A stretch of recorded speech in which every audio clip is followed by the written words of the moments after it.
श्रीरामपूर तालुक्यातील बहुचर्चित निपाणी वडगाव ग्रामपंचायतच्या उपसरपंच सौ सारिका जाधव यांच्यावर बेकायदेशीररित्या अविश्वास ठराव आणण्यात आला।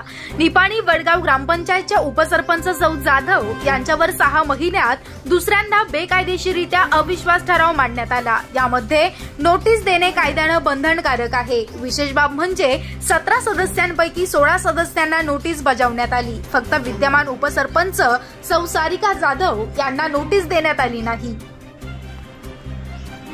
त्यामुळे सदरील अविश्वास ठरावाची कुठलीही कल्पना आणि नोटीस देखील जाधव यांना नव्हती। त्यामुळे सौ जाधव यांनी तहसीलदार श्रीरामपूर यांना सदरील ठराव बेकायदेशीर असल्याबाबतची हरकत घेतली। त्याबाबत आपण माननीय जिल्हा अधिकारी अहमदनगर यांच्याकडे दाद मागणार आहोत असं स्पष्ट केलं। विशेष बाब म्हणजे यामध्ये विरोधी पक्षाच्या सदस्यांनी देखील मतदान केलं। यामुळे जनतेनं निवडून दिलेल्या विश्वासाचा विश्वासघात विरोधी पक्षाच्या सदस्यांकडून झाला। यामध्ये नाव न सांगण्याच्या अटीवर एका सदस्यानं सांगितलं की विरोधी पक्षाच्या सदस्यांना केवळ 5,000 रुपयांमध्ये विकत घेतलं। ही बाब गावाच्या दृष्टिकोन अत्यंत धक्कादायक असे केवळ 5,000 रुपयात विकणारे सदस्य पुन्हा निवडून द्यायची का नाहीत हा आता जनतेच्या मनात प्रश्न निर्माण झाला।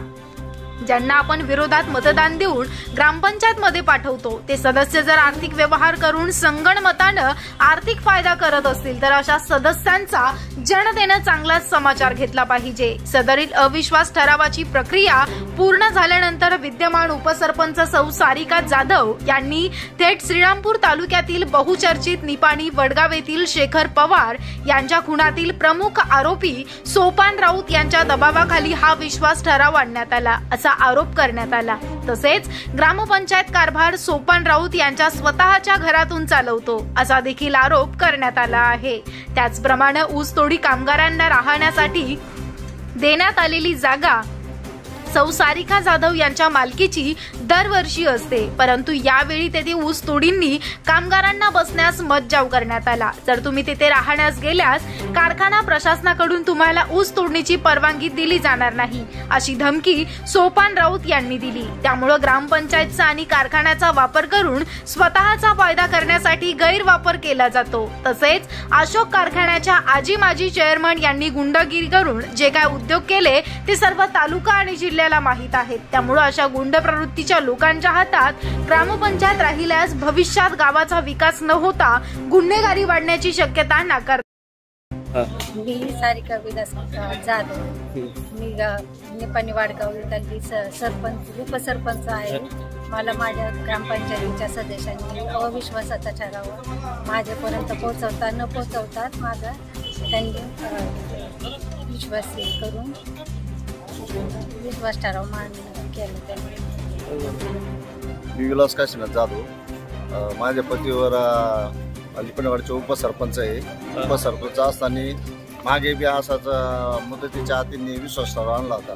त्याच्यानंतर त्यांनी गावातल्या नेत्यांनी गुन्हेगार नेते असून गावात बसून ग्रामपंचायत घरी चालवत असतो आणि घरी चालवत असताना ग्रामपंचायत इकडे ग्रामपंचायत काम करायचं काही कामं सांगितलं तर ते कामं करत नाही आणि विश्वास ठराव आणि करत असताना आमच्या म्हणजे घरचे कारखान्याच्या संदर्भामध्ये कॉप्या बसत असताना 10 त्यांनी कॉप्या सुद्धा बसून दिल्या नाही आणि गावातल्या इतर लोकांना नेत्यांनी जे गावातल्या नेत्यांनी घरी ग्रामपंचायत चालवत असताना इथं त्यांनी स्वतः ग्रामपंचायत स्वतः घरीच राहते आणि त्या सांगत त्या आदेशाने चालते आणि आमच्या समाजाच्या अनेक नेत्यावर त्यांचे घरकुल खाली करू त्यांना गावातून बाहेर काढू अशा पद्धतीने गावामध्ये दहशत निर्माण झालेली आहे। याचा मास्टर माइंड कोण आहे? याचा मास्टर माइंड सोपानराव राऊतच आहे ना। सोपानराव राऊत हा नेहमी काही ना काही गुन्हेगार क्षेत्रातला माणूस आहे आणि त्या याच्यामधून माणसाला नेहमी टॉर्चर करत राहतो।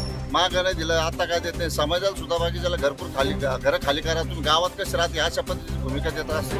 आता आम्ही कसे चळवळीत असल्यामुळं त्या माध्यमातून आम्ही काम करते आणि ते काम करत असताना अनेक ठिकाणी अडथळा तयार करत राहते। आता याच्यातून आमच्या गावामध्ये आम्ही फोटो लावले तरी ते फोटो काढायला सांगतात आणि आमचे वाढदिवस जर दुकानदार करतात ते वाढदिवस त्यांना धमकी देतात का ते वाढदिवस का साजरा करतात अशा पद्धतीचं गावातल्या आता दिशा भूल करत राहतो। अनेक तुम्हाला याच्यामध्ये दाखवून आता हे झाल्यानंतर नवीन वर्षाचं मी नवीन उपोषणाला बसणारची आम्ही तयारी ठेवणार आहे। आता तुमच्यावर अन्याय झालाय का? आता अन्याय झाला ना आमच्यावर मागासवर्गीय असल्यामुळे अन्याय झालेला आहे। तुम्हाला नोटीस भेटलेलं होतं का? नोटीस घेतलं नाही कारण भेटलंच नाही नोटीस। आता घरचे जे सांगितलेले नोटीस भेटलेलंच नाही ना असं. याच्या आधी काय काय अन्याय झाले तुमच्यावर? याच्यावर आता गावात आमच्या गावात कॉप्या बसून देत नाही. कॉप्या गेल्या का त्याला चिठ्ठे द्यायचे नाही. चिठ्ठे नाही दिल्या का गावातल्या दुसऱ्या लोकांना धमकी, गावात राहणार खोल्या खाली कर, म्हणजे जातीवाद कार्यक्रम करण्याचं काम हा नेता करीत आहे.